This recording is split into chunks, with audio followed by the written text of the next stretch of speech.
So a leadoff base runner for San Luis Obispo, and now it's Parker Goff, the catcher, batting fifth for the Blues.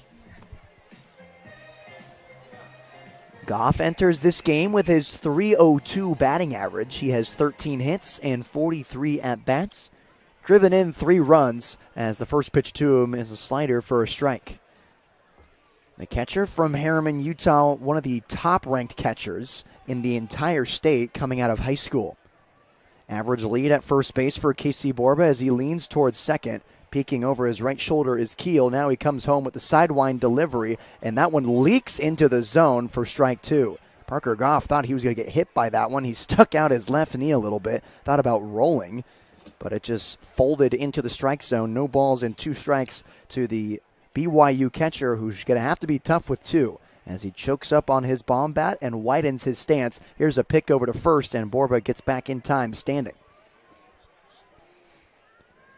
0-2 to Parker Goff as he knocks the dirt underneath his metal spikes and digs back in, hugging home plate in the right-handed batter's box.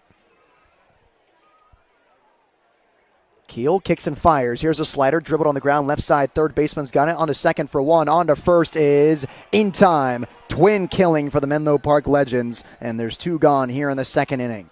A tailor-made ground ball for the occasion from Parker Goff with 2 strikes. And just like that, Zach Tullerman is up now with no one on and 2 outs for San Luis Obispo.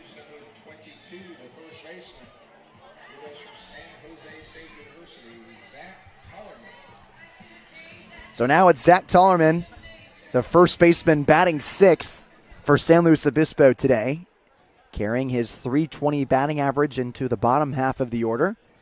As the first pitch to him, that's a fastball that misses low. 1 ball, no strikes.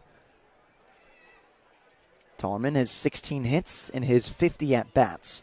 This summer, he's been working on lifting the baseball a little bit more. Yesterday, he certainly did that, in addition to going the opposite way with it, as that fastball is called a strike. 1-1 to Tullerman.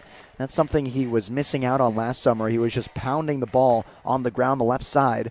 Now he's lifting it there and poking it through the 4-hole in the infield, as there's a fastball that misses away to ZT. 2 balls and 1 strike. Zach got a hit back in the 8th inning, poked it to the left of Gordon at second base. That's the only hit he had today. He had a 1-for-3 afternoon yesterday against the Ventura County Pirates, as that slider is taken outer half for strike 2. Tullerman having to clutch up with 2 strikes and 2 gone after the double play. 2-2. Slider is softly hit down the first base line, and it will be foul. We'll do it again at 2 balls and 2 strikes. Little excuse me swing from Zach Tullerman to stay alive in this at-bat. Stance filling out the entirety of the chalk in the right-handed batter's box.